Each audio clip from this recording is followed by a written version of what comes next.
ஒரு வீடியோல நம்ம என்ன பார்க்க போறோம் அப்படின்னா, ஐடி கம்பெனிஸ் பத்தி தான் நம்ம டீடைலா வந்து பார்க்க போறோம். ஏன் அப்படின்னா, இப்ப இருக்க நிறைய ஐடி கம்பெனிஸ் வந்து 52 வீக் லோ கீழ வந்து ட்ரேட் ஆயிட்டு இருக்கு. டிசிஎஸ் கம்பெனிலாம் ஃபர்ஸ்ட் டைம் ₹2000 கீழ வந்து போயிருக்கு. சோ இந்த மாதிரியான சிச்சுவேஷன் வந்து கண்டினியூ ஆயிட்டு இருக்கும்போது, இப்ப ஐடி கம்பெனிஸ்ல என்ன மாதிரியான பொசிஷன் வந்து எடுக்குது? கண்டிப்பா எல்லாரும் ஐடி ஸ்டாக்ஸ் வந்து கன்சிடர் பண்ணி வச்சிருப்போம். அப்படி அந்த ஐடி ஸ்டாக்ஸ் கன்சிடர் பண்ணி வச்சிருக்கிறது எப்பதான் பவுன்ஸ் பேக் வந்து ஆகும்? இல்ல அப்படின்னா இன்னும் கீழ இறங்குமா? ஏன் அப்படின்னா டிசிஎஸ் கம்பெனி நம்ம ₹3000 கீழ வரும்போது நம்ம கன்சிடர் பண்ண ஸ்டார்ட் பண்ணோம். இப்ப ₹2000 கீழ இறங்கிருக்கு. இன்னும் ₹1000 வரைக்கும் போகிறதுக்கான சான்சஸ் வந்து இருக்கா? சோ இப்போ இந்த மாதிரி டிசிஎஸ் மட்டும் கிடையாது, ஓவராலா இருக்கிற டாப் 10 ஐடி ஸ்டாக்ஸ்ல நம்ம என்னென்ன ஸ்டாக்ஸ்லாம் கன்சிடர் பண்ணலாம்? இப்ப அதுக்கான சிச்சுவேஷன்ஸ்லாம் எப்படி வந்து இருக்கு? ஓவரால் ஐடி இண்டஸ்ட்ரி வந்து எப்படி இருக்கு? அண்ட் தென் ஏஐயோட இம்பாக்ட் வந்து எப்படி இருக்குன்றத டீடைல்டா அண்ட் தென் ஒரு காமன் மேனுக்கும் வந்து புரியுற மாதிரி இந்த வீடியோ வந்து இருக்க போகுது. சோ ஐடி பேக்ரவுண்ட்ல இருக்கவங்களுக்கு ஓகே, இந்த வீடியோ வந்து நம்ம டெக்னிக்கல் டேர்ம்ஸா சொன்னா வந்து புரிஞ்சிடும். பட் ஆனா ஐடி பேக்ரவுண்ட்ல இல்லாதவங்க ஐடி ஸ்டாக்ஸ்ல இன்வெஸ்ட்மெண்ட் பண்ணி வச்சிருக்கீங்க அப்படின்னா, சோ ஆக்சுவலா அந்த பிசினஸ் எப்படிதான் நடக்குதுன்றதை நம்ம புரிஞ்சுக்கிட்டே அப்படியே நம்ம ஒன் பை ஒன்னா ஸ்டாக்ஸ்ல எல்லாமே ஒன்னு ஒன்னா வந்து பாத்துருவோம். சரி, ஓகே. சாப்டர் 1 என்ன அப்படின்னா, ஐடி ஸ்டாக்ஸ் எல்லாமே ஏன் விழ ஆரம்பிச்சிச்சு அப்படின்றதுல இருந்து நம்ம ஆரம்பிப்போம். 2024 டு 25ல நல்ல ஒரு பீக்ல வந்து போச்சு. அதுக்கப்புறமேட்டுக்கா 2025 டு இப்ப இந்த 26ல டக்கு டக்கு டக்கு டக்குன்னு இறங்க ஆரம்பிச்சிச்சு. ஃபுல்லா இருக்கிற பின்னாடி இருக்க ரீசன் வந்து ஏஐன்ற ஒரு ரீசன் தான், ஆர்டிபிஷியல் இன்டெலிஜென்ஸ். சோ இது வந்து உள்ள வந்து கலப்பின அந்த ஒரு டிஸ்ட்ரப்ஷன்ஸ் வந்து பெரிய அமௌண்டா வந்து இருக்கு. இப்ப வரைக்கும் ஏஐ உள்ள வந்து இந்த கம்பெனிஸோட பெரிய பெரிய ப்ராஜெக்ட்ஸ் எல்லாம் எடுத்துட்டு போயிருக்கா, இல்ல அப்படின்னா இவங்களுக்கு காம்படிஷன் யாருன்னா அந்த ஏஐ யூஸ் பண்ணி நிறைய பேர் வந்துட்டாங்களா அப்படின்னா அப்படிலாம் எதுவுமே ஒன்றும் நடக்கல. சோ இந்த ஒரு கம்பெனிஸ் எல்லாமே இன்னமும் அதே மாதிரி தான் வந்து இங்க செயல்பட்டு இருக்காங்க. இங்க போன வருஷம் என்ன மாதிரியான அந்த ரெவன்யூ காமிச்சாங்க, எந்த மாதிரியான பிசினஸ் வந்து ரன் பண்ணிட்டு இருந்தாங்க, என்ன மாதிரியான கிளைண்ட்ஸ் இவங்க கிட்ட இருந்தாங்களோ அதே மாதிரி தான் இப்போ இந்த கம்பெனிஸ் கிட்ட எல்லாமே இருக்கிறாங்க. சோ அதுல எந்த ஒரு சேஞ்சுமே கிடையாது. பட் ஆனா ஏஐன்ற ஒரு விஷயம் வந்து உள்ள வருது, அதனால இந்த கம்பெனிஸ் எல்லாம் பிரச்சனை ஆயிடுமோ அப்படின்ற ஃபியூச்சர் பயத்தினாலதான் இப்போ வந்து இறக்கிட்டு இருக்காங்க. So first AI disturbance. அது உள்ள வந்து என்ன பண்ணும் அப்படின்னா, கோடிங், டெஸ்டிங், சப்போர்ட் ஒர்க் ரிலேட்டடா இருக்கிற எல்லா விஷயமே ஆட்டோமேட் பண்ணி விட்டுரும் அப்படின்ற எக்ஸ்பெக்டேஷன்ஸ் இருக்கு. அதாவது இங்க மார்க்கெட்ல ஆந்திரபிக்னு சொல்லிட்டு ஒரு கம்பெனி இருக்கு. அவங்க கிளாடுன்னு சொல்லிட்டு ஒரு டூல் ஒன்று கொடுக்குறாங்க. அந்த டூல் யூஸ் பண்ணாங்க அப்படின்னா இந்த கோடிங், டெஸ்டிங், சப்போர்ட் எல்லாமே வந்து ஒர்க்கை வந்து ஆட்டோமேட் பண்ண முடியும்னு சொல்லிட்டு அந்த கிளாடோட அந்த டூல் வந்து கொடுக்குறாங்க. பட் ஆனா அந்த ஒரு டூல் யூஸ் பண்ணும்போது என்ன நடக்கும் அப்படின்னா, இங்க டிசிஎஸ், இன்ஃபோசிஸ் மாதிரி கம்பெனிஸ் எல்லாமே பில்லிங் பண்றது அதுல தான் அதிகமா வந்து பண்ணிட்டு இருக்காங்க. அந்த ஒரு விஷயத்திலே பில்லிங் வந்து பண்றது கம்மியாக ஆரம்பிக்கும். எல்லா கம்பெனிஸுமே இங்க கிளாட் வந்து யூஸ் பண்ண மாட்டாங்க. டிசிஎஸ், இன்ஃபோசிஸ் மாதிரி கம்பெனிஸ் அந்த கிளாட் யூஸ் பண்ணி அந்த ஒர்க் வந்து சூப்பரா பண்ணி கொடுப்பாங்க. அப்படி அந்த ஒர்க் சூப்பரா பண்ணி கொடுக்குறது கிளைண்ட்டுக்கு வந்து தெரியும். ஆந்திரபிக்கோட கிளாட் மாடல் தான் யூஸ் பண்ணி நீங்களும் அந்த சர்வீஸ் வந்து பண்ணிட்டு இருக்கீங்க. ஸோ அதனால பில்லிங் வந்து முன்னாடி அதிகமா பண்ணீங்க பார்த்தீங்கன்னா, அது வந்து குறைங்க அப்படின்ற மாதிரி வந்து சொல்லிடுவாங்க. ஸோ ஏஐ டிஸ்ட்ரப்ஷன்ஸ் தான் ஃபர்ஸ்ட்.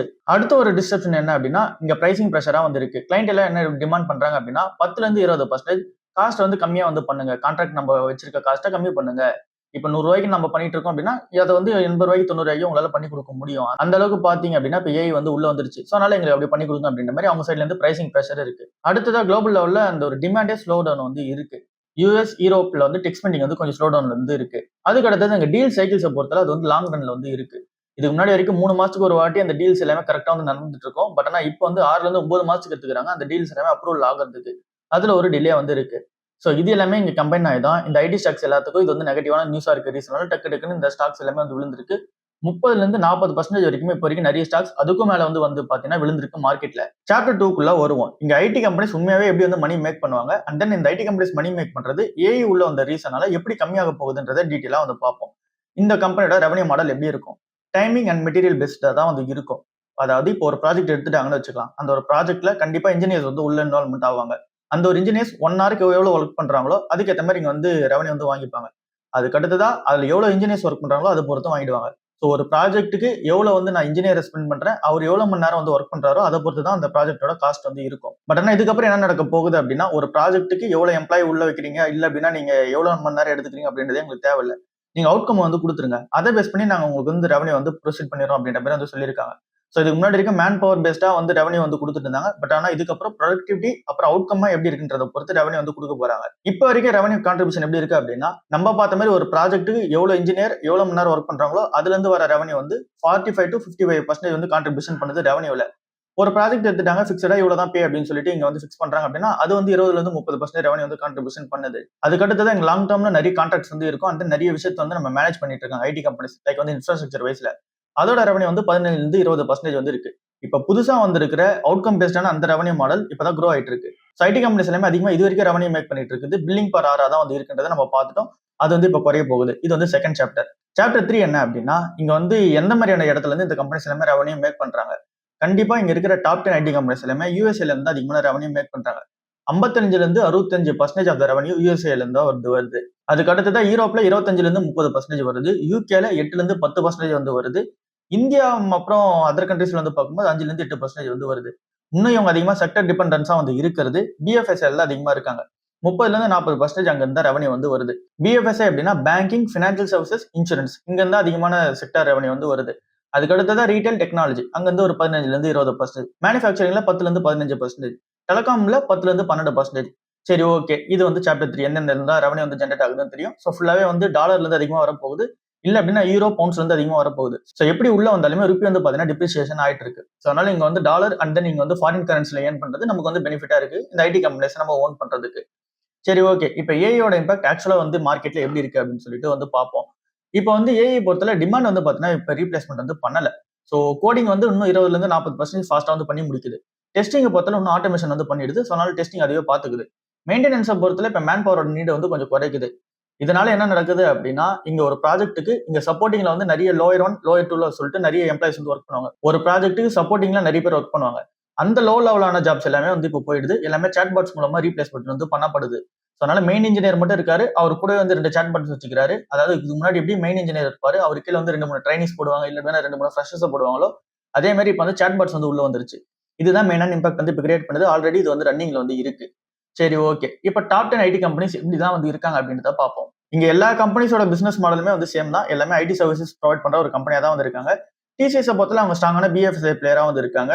இங்க வந்து என்டர்பிரைசஸ்க்கு ஐடியை வந்து பாத்தீங்க அப்படின்னா இன்டெகிரேட் பண்ணி கொடுத்துல டாமினன்ஸ் வந்து பண்றாங்க. ஸோ இவங்க வந்து இதுல வந்து பெனிஃபிட்டா வந்து இருக்காங்க. இவங்க கிட்ட ஏஐ ஸ்ட்ராட்டஜியா வந்து பார்க்கும்போது இன்டர்னலான ஏஐ பிளாட்ஃபார்ம்ஸ் நிறைய வந்து உருவாக்கிட்டு வராங்க. அந்த இவங்க எம்ப்ளாயிஸை ட்ரெயின் பண்ணிட்டு வராங்க. ஆட்டோமேஷன் டூலும் வந்து நிறைய உருவாக்கிட்டு வராங்க. இது வந்து இந்த கம்பெனிக்கு பெரிய பெனிஃபிட்டா இருக்கு. இன்ஃபோசிஸ் கம்பெனி வந்தோம் அப்படின்னா டிஜிட்டல் டிரான்ஸ்ஃபர்மேஷன் அவங்க வந்து இங்க அடுத்த லெவல் அப்டேட் பண்ணிக்கிட்டே இருக்காங்க. கன்சல்டிங்ல ஹெவியான சார்ஜஸ் வந்து வாங்கிக்கிறாங்க. அப்புறம் இவங்க கிட்டயுமே டாப் ஒரு பிளாட்ஃபார்ம் வந்து உருவாக்கிட்டு வராங்க. அக்ரெசிவா ஏஐக்கு வந்து பாத்தீங்கன்னா கன்சல்டேஷன் வந்து பண்ணிட்டு இருக்காங்க. அதுல இருந்து அதிகமான புஷ் வந்து வருது. HCL டெக் பொறுத்தல அவங்க வந்து இன்ஜினியரிங், அப்புறம் இன்ஃப்ராஸ்ட்ரக்சர், அப்புறம் மேனேஜ்டு சர்வீசஸ் இதுல இருந்து அதிகமான ரெவன்யூ வந்து எடுத்துட்டு வராங்க. ஏஐ பொறுத்தல ஏஐ ஃபோர்ஸ், அப்புறம் இன்ஜினியரிங் ஆட்டோமேஷன் சொல்லிட்டு அந்த ஒரு ஸ்ட்ராட்டஜில வந்து போக ஆரம்பிக்கிறாங்க. விப்ரோ பொறுத்தல இன்னும் வந்து லெகசி ஐடில தான் மிக்சடா வந்து இருக்காங்க. கன்சல்டிங்ல வந்து நிறைய ஸ்ட்ரக்சரிங் வந்து பண்ணிட்டு இருக்காங்க. லேப் 45 அப்படின்ற ஒரு ஏஐ வந்து இருக்கு. அப்புறம் டிஜிட்டல் இன்ஜினியரிங் உள்ள வந்து ஃபோக்கஸ் பண்றாங்க. இது எல்லாமே ஏஐ ஸ்ட்ராட்டஜியா வந்து இருக்கு. LTM என்ட்ரி வந்து ஸ்ட்ராங்கான அந்த ஒரு மெர்ஜருக்கு அப்புறமா BFSI அப்புறம் கிளவுட் ஃபோக்கஸ் வந்து அதிகமா உள்ள போயிட்டாங்க. பர்சிஸ்டன்ட் சிஸ்டம் பொறுத்தல கிளவுட் பிளஸ் ஏஐ இன்ஜினியரிங் ஸ்பெஷலிஸ்டா வந்து மாறிட்டு வராங்க. ஃபாஸ்ட் க்ரோயிங்கா வந்து இருக்காங்க மிட் டெக்லே. அதுக்கடுத்து தான் இங்க கோஃபோர்ஜை பொறுத்தல டிராவல் அப்புறம் BFSIல வந்து பெரிய நீச்சையா வந்து இருக்காங்க. ஸோ இப்போ வர என்கொயர் வர அக்யூசியேஷன் வந்து பண்ண போறாங்க. இதுல இருந்து அதிகமான ரெவன்யூ வரும் அப்படின்ற எக்ஸ்பெக்டேஷன்ஸ். எம்ஃபாசிஸை பொறுத்தல பேங்கிங் அப்புறம் கிளவுட்ல வந்து ஸ்பெஷலைசேஷனா வந்து இருக்காங்க. அண்ட் தென் டெக் மஹிந்திரா பொறுத்தவரை டெலிகாம்ல வந்து ஹெவியான எக்ஸ்போஷர் வந்து இருக்கு. டாடா டெக்னாலஜிஸை பொறுத்தவரை auto and then engineering R&D ஃபோக்கஸ்டா வந்து ஒரு கம்பெனியா வந்து இருக்காங்க. இப்ப சாப்டர் 5ல எந்தெந்த கம்பெனிஸ் எந்தெந்த மாதிரியான பிசினஸ் மாடல்ல ஸ்ட்ராட்டஜில வந்து சூப்பரா வந்து இருக்காங்க, ஏஐ ஸ்ட்ராட்டஜிலாம் எப்படி இருக்கு அப்படின்றத நம்ம பார்த்துட்டோம். இப்ப சாப்டர் 6 வந்து என்ன அப்படின்னா $1 பில்லியன் கொடுத்து அக்விசிஷன்ஸ் வந்து பிளான் பண்ணி வச்சிட்டு இருக்காங்க. அது எல்லாமே இப்ப நடந்துட்டு இருக்கு ஆக்சுவலா. ஸோ இதுக்கு முன்னாடி வரைக்கும் எப்படி இருக்கும் அப்படின்னா ஒரு சிஸ்டம் வந்து நான் பில்ட் பண்றேன் அப்படின்னா, இல்ல அப்படின்னா ஒரு கம்பெனியா நான் பில்ட் பண்றேன் அப்படின்னா இன்டர்னலாவே வந்து ஒரு ஃபர்ஸ்ட் அதுக்கான கேப்பபிலிட்டி வந்து உருவாக்குவாங்க, அதுக்கான ஆட்கள் வந்து போடுவாங்க. அண்ட் தென் அதை வந்து இன்டர்னலாவே பில்ட் பண்ணுவாங்க. பட் ஆனா இப்போ ஐடி கம்பெனிஸ்ல என்ன பிளான்ல இருக்காங்க அப்படின்னா இதுக்கப்புறமா ஒரு டீமை நம்ம புதுசா உருவாக்கி ஆர்டிஃபிஷியல் இன்டெலிஜென்ஸ்ல நம்ம வந்து ட்ரெயின் பண்றதுக்கு கண்டிப்பா டைம் வந்து தேவைப்படும். ஸோ அதனால என்ன பண்ணலாம் அப்படின்னா ஏற்கனவே அதுல கேப்பபிலிட்டி அதிகமா உள்ள கம்பெனிஸ், அதாவது ஏஐல அதிகமா ஃபோக்கஸ் பண்ற கம்பெனிஸா பார்த்து அதை வந்து நம்ம பை பண்ணிக்கலாம். ஸோ இதுக்கு முன்னாடி வந்து இங்க வந்து பில்ட் பண்ணுவாங்க இன்டர்னலா, பட் ஆனா இதுக்கப்புறம் அதே கேப்பபிலிட்டி உள்ள கம்பெனிஸை இன்ஸ்டன்டா வந்து பை பண்ண போறாங்க. ஸோ ஏற்கனவே ஏஐல அந்த மாதிரி நிறைய இன்வெஸ்ட்மெண்ட் வந்து நடந்துட்டு தான் இருக்கு, அக்யூசியேஷன் வந்து பண்ணிட்டு தான் இருக்காங்க. டிசிஎஸ் வந்து கோஸ்டல் க்ளவுட் அக்யூசியேஷன் பண்ணாங்க. அப்புறம் இங்க இன்ஃபோசிஸ் வந்து இன்டெக்ன்ற ஒரு கம்பெனி வந்து அக்யூசியேஷன் பண்ணாங்க. கோஃபோர்ஜ் வந்து என்கோரா வந்து பண்ண போறாங்க. பர்சிஸ்டன்ட் சிஸ்டம் வந்து இங்க நகரான்ற ஒரு கம்பெனி வந்து பண்ண போறாங்க. அண்ட் தென் விப்ரோ வந்து ஆர்மன் டிடிஎஸ் வந்து பண்ண போறாங்க. ஸோ இந்த மாதிரி எல்லா கம்பெனிஸும் ஒரு கம்பெனி அக்யூசியேஷன் பண்ணிட்டு தான் இருக்காங்க. மெயினா நிறைய கம்பெனிஸ் அக்யூசியேஷன் பண்ணிட்டு தான் இருக்காங்க. அண்ட் தென் இன்வெஸ்ட்மெண்ட்டும் வந்து பண்ணிக்கிட்டு தான் வந்திருக்காங்க. ஸ்டேக் வந்து இன்க்ரீஸ் பண்ணிட்டு இருக்காங்க நிறைய ஏஐ ஸ்டார்ட் அப்ஸ்ல. ஸோ இப்படி வந்து ஒரு பக்கம் போயிட்டு இருக்கு. ஏஐ இன்வெஸ்ட்மெண்ட்ஸ் வந்து ஆக்சுவலா இந்த கம்பெனிக்கு ரெவன்யூ மேக் பண்ணி தருதா, அதுதான் சாப்டர் 7. ஏஐ கன்சல்டிங்ல அதிகமான ரெவன்யூ வந்து வந்துட்டு தான் இருக்கு. அட்வைசரி ஃபீஸ் வந்து வாங்கிட்டு இருக்காங்க. ஏஐ இன்டெகிரேஷன் பண்ணி கொடுக்கிறதுக்கு அதுக்கான ப்ராஜெக்ட் பில்லிங் வந்து வாங்கிட்டு இருக்காங்க. இவங்களோட ஏஐ பிளாட்ஃபார்ம்ஸ் வந்து யூஸ் பண்ணிக்கிறதுக்கு சப்ஸ்கிரிப்ஷன் அப்புறம் லைசன்சிங் மாடல் வந்து கொடுத்துட்டு இருக்காங்க. ஆட்டோமேஷனும் வந்து பண்ணி கொடுத்துட்டு இருக்காங்க. இதுல இருந்து ஆக்சுவலா ரெவன்யூ வந்து இன்னும் பெரிய லெவல்ல வரனால கூட ரெவன்யூ வந்து மேக் பண்ணிக்கிட்டு தான் இருக்காங்க. ஏஐ இன்வெஸ்ட்மெண்ட் வந்து நடக்கிறதுல இருந்து ரெவன்யூ வந்து வந்துகிட்டு தான் இருக்கு.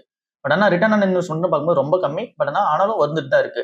சரி, ஓகே. ஃபினான்ஷியலா 2025 எப்படி இருந்துச்சு, 2026 எப்படி இருக்கு ஃபினான்ஷியலா வந்து பார்க்கும்போது இப்ப ரெவன்யூ growth வந்து பார்த்தோம் அப்படின்னா ஃபினான்ஷியலா 2025ல 6ல 10% ரெவன்யூ வந்து growth ஆயிட்டே இருந்துச்சு. பட் ஆனா இப்போ growth ஆகுது 2-6%. ஃபியூச்சர் எக்ஸ்பெக்டேஷன் வந்து பண்றது 1-3%. ஸோ ரெவன்யூ growth வந்து கம்மி ஆயிட்டே வருது. மார்ஜினை பொறுத்தல ஸ்டேபிளா வந்து இருந்தது ஃபினான்ஷியலா 2025ல. ஃபினான்ஷியலா 2026ல ஸ்லைட்டா பிரஷர்ல வந்து இருக்கு. ஃபினான்ஷியலா 2027 இன்னும் பிரஷர்ல இருக்க போகுதான் வந்து சொல்றாங்க. ஹைரிங்கை பொறுத்தவரை ஃபினான்ஷியல் 2025 சூப்பரா இருந்துச்சு. பட் ஆனா இப்போ வந்து என்ன நடக்குது அப்படின்னா ஃபினான்ஷியல் 2026 நிறைய பேர் வேலையை விட்டு அனுப்புறாங்க. ஃபிளாட்டா வந்து இருக்கு ஹைரிங்கை பொறுத்தளவுல. டீல்ஸை பொறுத்தவரை ஸ்ட்ராங்கா வந்து டீல் ஜெயிச்சிட்டே இருந்தாங்க. பட் ஆனா ஃபினான்ஷியல் 2026 அந்த அளவுக்கு பெருசா டீல்ஸ் வந்து ஜெயிக்கிற மாதிரி வந்து தெரியல. ஏற்கனவே இருக்கிற டீல்ஸ் வந்து கண்டினியூ ஆயிட்டு இருக்கு. சின்ன சின்ன டீல்ஸா தான் வந்து ஜெயிச்சிட்டு இருக்காங்க. ஏஐ கான்ட்ரிபியூஷனை பொறுத்தவரை ஃபினான்ஷியல் 2025 ஸ்டார்டிங்ல வந்து இருந்துச்சு. பட் ஆனா 26 அதுல இருந்து ரெவன்யூ வந்து மேக் பண்ண ஆரம்பிச்சிட்டாங்க. 27 எப்படி நடக்குது அப்படின்னு சொல்லி வெயிட் பண்ணி பார்க்கணும். இப்ப புரோக்கரேஜஸ்லாம் என்ன சொல்றாங்க அப்படின்னா இருக்கிற மேக்ஸிமம் ஸ்டாக்ஸை பொறுத்தல இங்க அவங்க டவுன் கிரேட் தான் வந்து பண்ணி வச்சிருக்காங்க. ஆக்சுவலா நியூட்ரல்ல வந்து இருக்காங்க. அதாவது இருக்கிற ஸ்டாக்ஸை ஹோல்ட் பண்ணுங்க, புதுசா பை பண்ணாதீங்கன்ற மாதிரி ஸ்ட்ராட்டஜில தான் எல்லா புரோக்கரேஜஸுமே சொல்றாங்க நிறைய ஸ்டாக்ஸ்க்கு. இப்ப எச்எல் டெக் கம்பெனிக்கு எடுத்தோம் அப்படின்னா இப்ப ஜெஃப்ரிஸ், ஜேபி மார்கன் மாதிரி கம்பெனி எல்லாமே பை ரேட்டிங் வந்து கொடுக்குறாங்க. ஒரு டீல் ஜெயிக்கும் போது அந்த மாதிரி பை ரேட்டிங் வந்து கொடுக்குறாங்க. இதே மாதிரி டிசிஎஸ், இன்ஃபோசிஸ் எல்லா கம்பெனியுமே அந்த மாதிரி அந்தந்த டீல்ஸ் அந்தந்த டைமிங்கை பொறுத்து பை ரேட்டிங் வந்து கொடுக்குறாங்க. அதுக்கு ஆப்போசிட்டா நிறைய புரோக்கரேஜஸ் வந்து இதுக்கு செல் ரேட்டிங் வந்து கொடுக்குறாங்க. பட் ஆனா ஓவராலா நம்ம கம்பைன் பண்ணி ஆவரேஜ் எடுத்தோம் அப்படின்னா இங்க இந்தியன் ஐடி கம்பெனிஸ்க்கு ஹோல்டுன்ற பொசிஷன் தான் வந்து வருது. எல்லாருமே நியூட்ரல் பொசிஷன்ல தான் வந்து இருக்காங்க. புதுசா பை பண்ணாதீங்க அப்படின்ற மாதிரி ஸ்ட்ராட்டஜில தான் வந்து இருக்காங்க. சோ ஆனாலும் டாப் பிக்ஸா வந்து இங்க புரோக்கரேஜஸ் எல்லாமே கன்சிடர் பண்ற ஸ்டாக்ஸ்ல ஃபர்ஸ்ட் வந்து இருக்குது டிசிஎஸ் வந்து இருக்கு. இப்ப இருக்க வேல்யூஷன்கள் நல்லா இருக்க மாதிரி. அதுக்கு அடுத்ததா இன்ஃபோசிஸ் வந்து இருக்கு. இது ரெண்டுமே அண்டர் வேல்யூடான ஒரு ப்ரிஃபரபிள் ஸ்டாக்ஸா வந்து இருக்கு. அதுக்கு அடுத்ததா பிரீமியம் வேல்யூஷன் ஆன ஸ்டாக்ஸ். பட் ஆனா இங்க பிக்கப் பண்ற லெவல்ல வந்து இருக்கிறது பெர்சிஸ்டன்ட், கோஃபோர்ஜ், அப்புறம் எம்ஃபாசிஸ் வந்து சொல்றாங்க. இங்க பிரஷர்ல இருக்கக்கூடிய ஸ்டாக்ஸ் இதெல்லாம் இருக்கும் அப்படின்னு சொல்லி சொல்றாங்க அப்படின்னா இது எல்லாமே ஆவரேஜ். ஒரு புரோக்கரேஜஸும் சொன்னதை வச்சு ஆவரேஜா என்ன சொல்றாங்கன்றத நம்ம பார்த்துட்டு இருக்கோம். இப்ப அண்டர் பிரஷர்ல இருக்க போது டெக் மஹிந்திரா, எச்எல் டெக், விப்ரோன்ற மாதிரி வந்து சொல்லியிருக்காங்க. சரி, ஓகே. இப்ப புரோக்கரேஜ்லாம் அப்படி சொல்றாங்க. இப்ப நம்ம சாப்டர் 10 அதாவது ஃபைனல் லுக்குள்ள வந்துருவோம். நம்ம என்ன ஸ்டாக்ஸ் எல்லாம் கன்சிடர் பண்ண போறோம், நம்ம இதுக்கப்புறம் ஒரு இன்வெஸ்டா கன்சிடர் பண்றோம் அப்படின்னா என்ன மாதிரியான மைண்ட் செட்ல கன்சிடர் பண்ணா என்னதான் நடக்க போகுதுன்றதை ஆக்சுவலா வந்து பார்ப்போம். இப்ப நம்ம டிசிஎஸ் மாதிரி கம்பெனி எடுத்துக்கலாம். இப்போ டாப் 10 வந்து பார்ப்போம். டிசிஎஸோட அந்த கரண்ட் மார்க்கெட் பிரைஸ் வந்து 2093 ரூபாய் வந்து இருக்கு. பிரைஸ் இண்டெக்ஸ் வந்து 14 வந்து இருக்கு. ஸோ இந்த ஒரு கம்பெனில டிவிடெண்ட் ஈல்டு வந்து நல்லா தான் இருக்கு. 3% மேல வந்து இருக்கு. இந்த ஒரு கம்பெனி பிரைஸ் இண்டெக்ஸ் வந்து 14. ஸோ அதனால கன்சிடர் பண்ற ஸ்டேஜில் தான் இருக்கு. இண்டஸ்ட்ரி ஆவரேஜ் பிரைஸ் இண்டெக்ஸ் வந்து இப்போ எல்லாமே குறைஞ்சிருச்சு. 23 வந்து இருந்துச்சு இண்டஸ்ட்ரியோட ஆவரேஜ் பிரைஸ் இண்டெக்ஸ். பட் ஆனால் இப்போ 21 வந்து இருக்கு. இந்த டிசிஎஸ் கம்பெனி ட்ரேட் ஆகுது 14.48. ஸோ ரொம்பவே அண்டர் வேல்யூல வந்து இருக்கு டிசிஎஸ். பட் ஆனால் பல்க் மோட்ல வந்து போக தேவை. ஸோ அது ஏன்னு சொல்லிட்டு நம்ம லாஸ்டா பார்ப்போம். அதுக்கு அடுத்ததான் இன்ஃபோசிஸ் 1047 ரூபா. Same 14 price index. Dividend yield நல்லா வந்து இருக்கு. இதுவுமே கன்சிடர் பண்ற ஸ்டேஜில் தான் வந்து இருக்கு. எச்எல் டெக் 1139 ரூபாய். பிரைஸ் இண்டெக்ஸ் வந்து 17. இதுவுமே கன்சிடர் பண்ற ஸ்டேஜில் தான் வந்து இருக்கு. விப்ரோ 176 ரூபாய். பிரைஸ் இண்டெக்ஸ் வந்து 13. இதுவுமே கன்சிடர் பண்ற ஸ்டேஜில் தான் இருக்கு. டெக் மஹிந்திரா வந்து 1410 ரூபாய். இதோட பிரைஸ் இண்டெக்ஸ் வந்து 27. கொஞ்சம் காஸ்ட்லியா வந்து இருக்கு.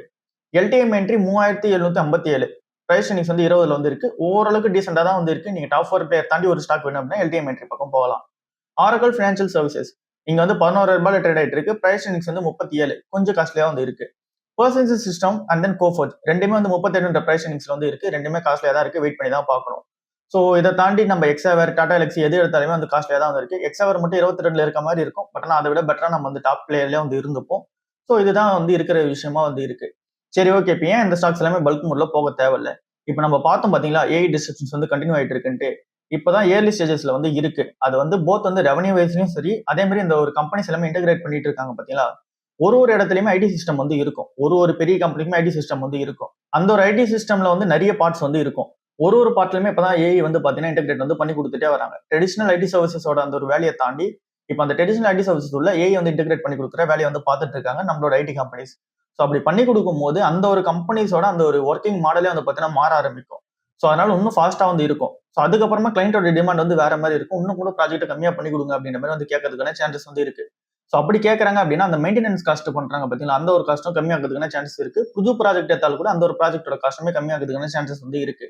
இது எல்லாமே வந்து பாத்தீங்கன்னா இப்போ ஏஐன்ற ஒரு விஷயம் உள்ள வந்ததுனால இருக்கிற விஷயமா வந்து இருக்கு. பட் ஆனாலுமே இந்த ஒரு கம்பெனிஸ்மே ஓனான அந்த ஏஐ பிளாட்ஃபார்ம் வந்து ரெடி பண்ணிட்டு இருக்காங்க. ஸோ அதை வந்து யூஸ் பண்ணிக்கிட்டாங்க அப்படின்னா இன்னும் வந்து காஸ்ட் கண்ட்ரோல் வந்து பண்ண முடியும்.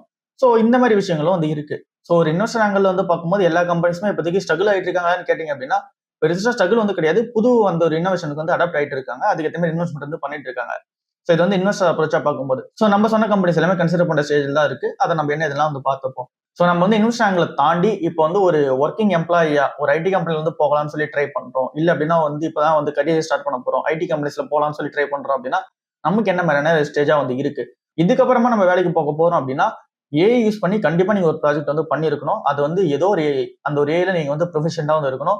அந்த ஒரு ஏஐ வந்து நீங்க யூஸ் பண்ண ஆரம்பிச்சிருக்கணும். அதுல ப்ரொஃபஷனலா வந்து ஒரு வெப்சைட் டெவலப்மெண்ட்டோ இல்ல அப்படின்னா வெப் அப்ளிகேஷனை நீங்க வந்து டெவலப்மெண்ட் பண்ற ஸ்டேஜ்ல வந்து இருக்கணும். அதை டெவலப்மெண்ட் பண்ணிட்டு முடிஞ்ச அளவுக்கு நீங்க டிப்ளாய்மெண்ட்டே பண்ணி சக்சஸ்ஃபுல்லா ரன் பண்ண ஆரம்பிச்சிட்டீங்க. அந்த ஒரு ப்ராஜெக்ட் வந்து உங்க கையில இருக்கு அப்படின்னா அது இன்னும் பெனிஃபிட்டா வந்து இருக்கும். ஸோ அதை நீங்க எடுத்துட்டு போயிட்டு நீங்க உங்களோட ரெஸ்யூம்ல ஆட் பண்ணி அதை நீங்க ஷோகேஸ் பண்ணும்போது உங்களோட பெனிஃபிட் வந்து அதிகமா இருக்கும். ஸோ நம்ம ஏஐ அடாப்டேஷன்ன்றது ரொம்ப முக்கியம். அது வந்து இப்போ கரியர் பில்டிங்க்கும் வந்து ரொம்ப ஹெல்ப்ஃபுல்லா வந்து இருக்கும். அதுவும் நம்ம பண்ண வேண்டியதா இருக்கு. நீங்க என்ன மாதிரியான லாங்குவேஜ் படிக்கிறீங்களோ அதை படிச்சுட்டு இதுவும் அடிஷனலா இருந்துச்சு அப்படின்னா நீங்க கண்டிப்பா உங்களோட ஜாப் உள்ள போயிட முடியும். இல்ல அப்படின்னா இந்த மாதிரியான ப்ரெஷர் வந்து இருந்துட்டு தான் இருக்கும். ஸோ உள்ள போனதுக்கு அப்புறமாவும் ப்ரெஷர் வந்து இருந்துட்டு தான் இருக்கும். ஸோ இவ்வளவுதான் இன்னைக்கான ஓவரால் வீடியோ. ஸோ ஐடி ஸ்டாக்ஸை பொறுத்தவரை இதுதான் இருக்கிற சுச்சுவேஷனா இருக்கு.